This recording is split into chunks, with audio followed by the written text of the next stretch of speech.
Selamat siang Pak Nanto, hari ini kami akan mempresentasikan tentang studi komparatif strategi ekspansi perusahaan Gojek dan juga Toyota. Anggota kami adalah Geni Isdiar Putri, Intan Rahmawati, saya Mardi Syanjani, Naisha Aryasta Dwi Jasmine, dan juga Via Monica Prestia. Yang pertama kita akan berbicara tentang latar belakang. Yang pertama ada tentang globalisasi ekonomi, yang merupakan fenomena di mana batas negara menjadi kabur, memungkinkan para pelaku ekonomi untuk mengembangkan pasar bisnis di negara lain. Kemudian, perusahaan-perusahaan itu melakukan ekspansi dengan tujuan untuk memperluas pasar, bersaing secara global, dan memanfaatkan peluang di luar negeri. Perusahaan yang kami maksud ada dua, yakni perusahaan Gojek dan juga Toyota. Perusahaan Gojek merupakan sebuah startup lokal Indonesia yang berhasil ekspansi ke luar negeri, lebih tepatnya negara-negara Asia Tenggara seperti Vietnam dan juga Thailand. Kemudian ada Toyota yang merupakan sebuah perusahaan otomotif global yang berasal dari Jepang yang berhasil ekspansi ke berbagai negara sejak tahun 1950-an termasuk Indonesia. Berdasarkan latar belakang yang telah dijelaskan, maka tujuan penelitian ini adalah pertama, menganalisis strategi Gojek sebagai perusahaan Indonesia untuk melakukan ekspansi di luar negeri, khususnya Asia Tenggara, dan penerapan praktik manajemen dalam lingkungan bisnis global yang dilakukan Gojek. Kedua, menganalisis strategi Toyota sebagai perusahaan otomotif raksasa asal Jepang untuk melakukan ekspansi di pasar Indonesia dan penerapan praktik manajemen dalam lingkungan bisnis global yang dilakukan oleh Toyota. Ketiga, membandingkan strategi ekspansif yang diterapkan oleh Gojek dan Toyota untuk mencapai keunggulan kompetitif di pasar lokal dan global. Lalu selanjutnya manfaat. Penelitian ini memberikan manfaat sebagai berikut. Yang pertama, ada perusahaan global seringkali menyediakan pelatihan dan mengembangkan keterampilan bagi tenaga kerja lokal. Lalu yang kedua ada, dengan menganalisis strategi sukses dan Gojek dan Toyota, penelitian ini memberikan wawasan tentang pentingnya penyesuaian produk dan layanan yang sesuai dengan kebutuhan konsumen lokal. Lalu yang ketiga ada penelitian ini juga mengeksplorasi dampak sosial dari pengembangan bisnis termasuk penciptaan lapangan kerja dan dampak terhadap komunitas lokal serta resiko yang mungkin muncul akibat globalisasi. Next. Selanjutnya itu ada konsep dan teori.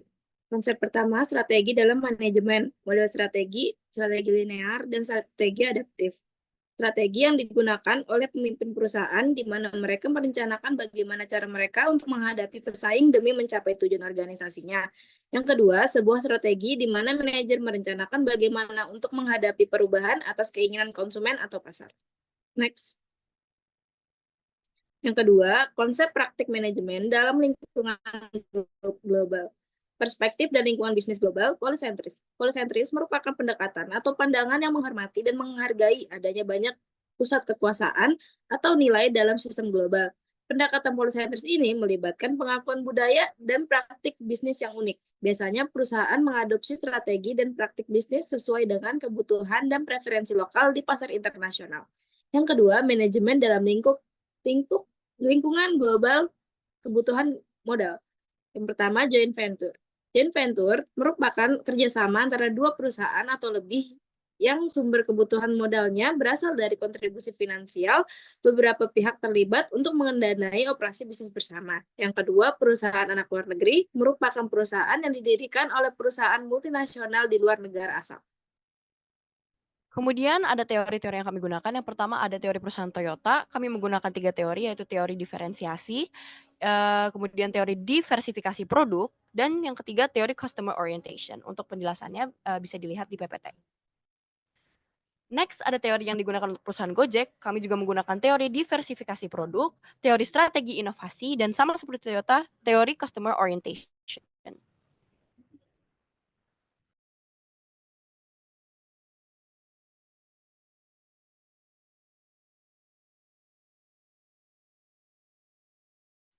Dari hasil analisis yang telah kami lakukan, kami menemukan bahwa tiga strategi utama yang dilakukan oleh perusahaan korporasi Jepang pada biasanya, termasuk juga si Toyota. Pertama, penciptaan Asian Car, kedua, perluasan kemitraan, dan ketiga, penguatan industri ASEAN. Dan keberhasilan Toyota sendiri, menurut Anton Jimmy Suwandi, manajer strategi Toyota, Toyota juga bermodalkan strategi multi-pathway demi melaksanakan visi mobility for all.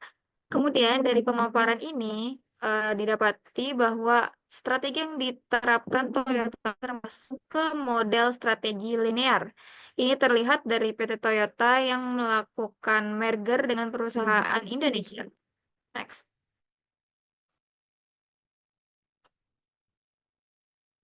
Dari pemaparan yang telah dilakukan juga diketahui perspektif dan lingkungan bisnis global, yakni pendekatan yang dilakukan oleh Toyota merupakan pendekatan jenis polisentris.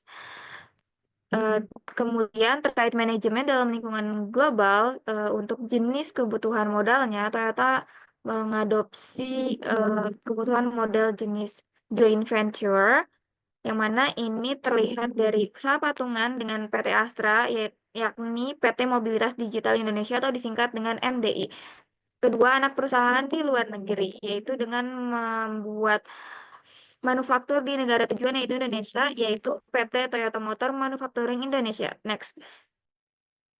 Oke, selanjutnya kita akan membahas tentang analisis Gojek terkait strategi ekspansinya di wilayah Asia Tenggara. Jadi pertama kali Gojek ini mulai ekspansi di tahun 2018, yaitu di negara Vietnam, dilanjut dengan Thailand dan Singapura dengan alasan yang strategis, yaitu karena kekuatan teknologi dan potensi pasar regional yang unggul. Kemudian dalam ekspansinya mereka melakukan sejumlah strategi. Yang pertama ada adaptasi dan penyesuaian. Jadi Gojek dalam adaptasinya menyesuaikan layanan seperti merubah nama perusahaannya di Vietnam seperti GoViet dan di Thailand yaitu Get gitu. Dari strategi ini membuktikan bahwa Gojek menerapkan teori orientasi pelanggan yang sudah dijelaskan pengertiannya sebelumnya. Kemudian ada strategi kolaborasi dan inovasi di mana mereka ini melakukan kolaborasi dan kerjasama dengan tim manajemen lokal yang mana mereka ini pasti memiliki wawasan yang mendalam terkait pasar negaranya masing-masing. Dari sini membuktikan bahwa Gojek mengimplementasikan teori strategi inovasi yang juga sudah dijelaskan di sebelumnya. Yang terakhir, strategi peluncuran bertahap yang terkait di perusahaan Get dan juga ada perusahaan GoViet, di mana mereka melakukan peluncuran bertahap di awal peluncuran maupun sebelum peluncuran. Next. Kemudian kita dari pemaparan yang sudah saya jelaskan sebelumnya, model strategi Gojek adalah strategi adaptif terkait karena sudah terkait dengan penjelasan yang dijelaskan sebelumnya bahwa Gojek ini melakukan adaptasi dengan merubah nama perusahaan di tiap-tiap negara. Next.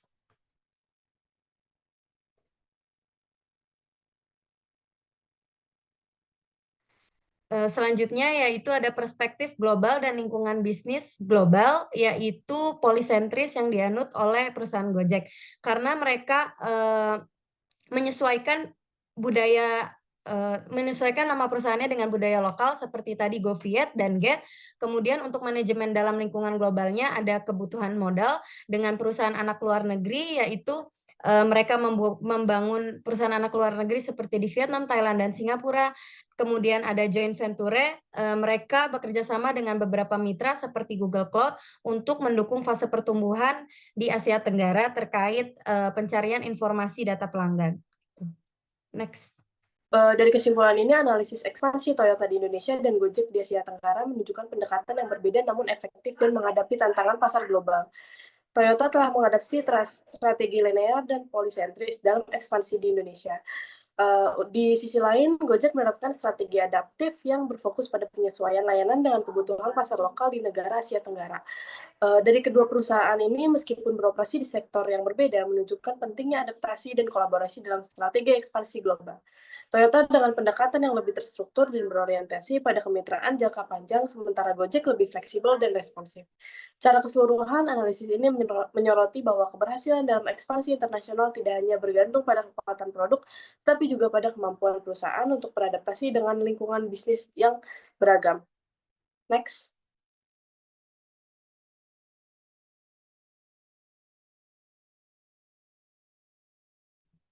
Kemudian kita juga menghadirkan beberapa saran untuk perusahaan Toyota dan juga Gojek, yang mana kita sudah tampilkan di dalam PPT untuk masing-masing saran di perusahaan. Next. Baik, sekian dari presentasi kami. Terima kasih Pak Nanto dan selamat siang.